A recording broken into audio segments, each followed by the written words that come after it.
Welcome to section 6.5 of our linear algebra notes. Today we're going to talk about least squares problems. The main goal here is if we have a system that's not consistent, so ax equals b has no solutions, then we want to calculate something that's close to a solution. So we want to find an x that's not exactly going to solve ax equals b, but it's going to get us pretty close to b. And then we also want to look at the error, like how far off is what we got from our initial, our desired output. So if A is an m by n matrix, so notice that now we're back to not needing to necessarily be square. And so B is in the space Rm. Then a least squared solution is an x with a little hat on it. That little, or some people call it a caret, but I like to call it a little hat, x hat.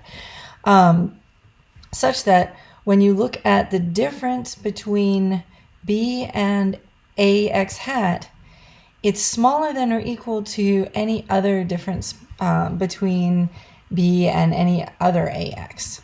So you pick any value of x, look at the difference between ax and b, and that should be bigger than or equal to the difference between ax hat and b.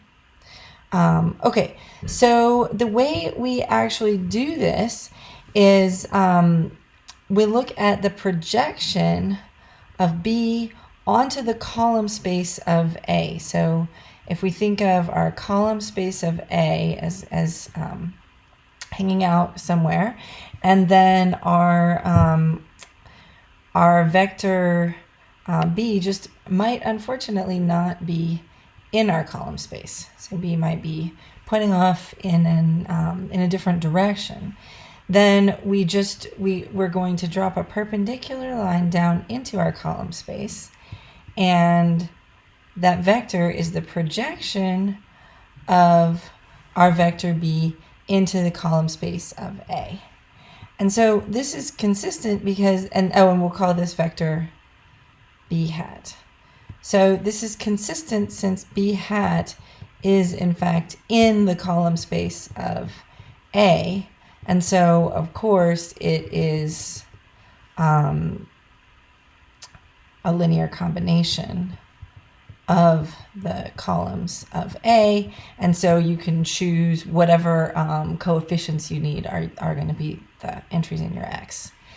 And then to explain why B hat is the closest point, we actually saw in the last section, in section 6.3, we saw that the projection onto a subspace W of a vector Y is the closest point in W to that vector Y.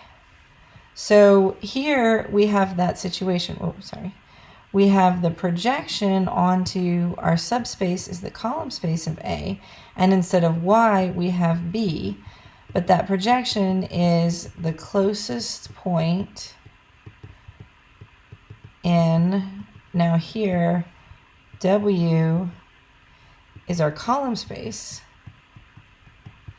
So this is the closest place in our column space to B, which plays the role of our Y. And that's exactly what we wanted. In class, what we're going to do is talk about why, in fact, it turns out that this projection is going to equal the solutions. So the set of all such projections is going to coincide with the solutions to this set of equations called the normal equations. A transpose A times X equals A transpose B. So this is something that will have a solution, and we're going to see, we'll prove this in class. I think this will be a good thing for us to do in a situation where you can ask me questions about it as we go through and talk about it. Okay, but so for now, we'll take this as true, and we'll go through a computation for how we actually use this. So we'll use it now, prove it later. But remember, the goal here is to get an approximate solution to AX equals B. We're still dealing with the situation where AX equals B is inconsistent, and this A transpose AX equals A transpose B gets us as close as we're going to get. So let's recall we can compute the transpose of A even though A is not square. And so we have A transpose times A. And when we do our matrix multiplication there, we get 3, 3, 3, 11. Because that's 9. That 11 is 9 plus 1 plus 1. Then we also compute A transpose B. So now we have A transpose times our vector B, and that's going to give us 5 plus 1, which is 6, and then 15 minus 1, which is 14. And so the equation that we're going to solve then, rather than our initial equation AX equals B, is going to be the equation, this thing, this is our A transpose A, times some vector x, and maybe we can go ahead and write it as x1, x2 equals 614, which is our A transpose B. Okay. So we want to go ahead and solve this now. So we are going to go back to our row reduction we've done a lot with homogeneous equations, but now we have an augmented matrix again. So we have our variables are x1 and x2, but not our third column. And so when we row reduce, you can pause this and row reduce if you want some practice in your row reduction, or you can take my word for it that our row reduction is, looks like that. And that tells us that x1 equals 1 and x2, in fact, equals 1. So our x hat is the vector 1, 1. And what we'll see is that's going to get us as close to B as we possibly can get. When we multiply this by A, we're not going to get B, but we're going to get close. And let's just see what I mean by that. But first, I want to talk about one more thing that can happen. So if there's a unique least squares solution, and remember this least squares solution is this is where we are finding our A transpose AX equals A transpose B. So we got a unique solution in our example up above. But there's not always a unique solution. Sometimes we might have some free variables in this part of the process. Okay, so this happens when the columns of A are linearly independent. And remember, A is not square, so we don't actually know if A is invertible, but we do know there's a pivot in every column. We have linearly independent columns. And in fact, that's equivalent to A transpose A being invertible. We're not going to go over the proof of why that's the case for our class, but that's just something nice to know.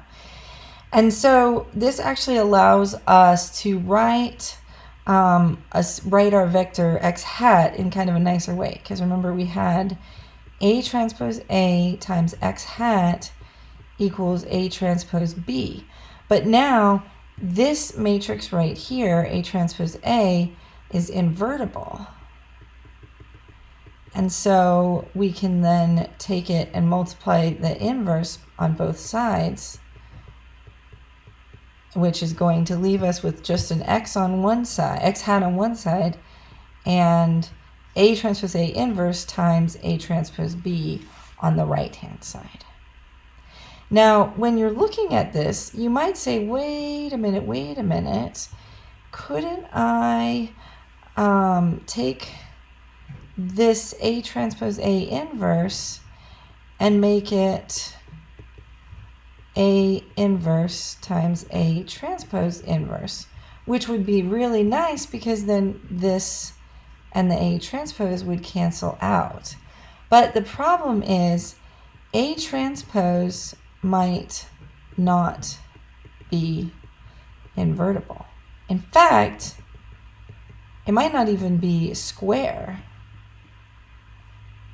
So, right, we started with a m by n matrix. And so unless m and n are equal, we just can't do that. We can't take an inverse. So we can't simplify it any further, but we do at least get a nice unique solution because these are all matrices that we can plug in and multiply together. Okay, so one last thing I want to say is that if we do have a least square solution, remember I mentioned that this solution is as close to B, is going to get you as close to B as you can possibly get. Any other solution is going to be a little bit farther away. And so we want to check this by looking at what's called the least squares error. And so the least squares error is the difference between B and A x hat. So in other words, we're saying how far is our initial vector from what we would get if we plug in our least squares solution and multiply it by A.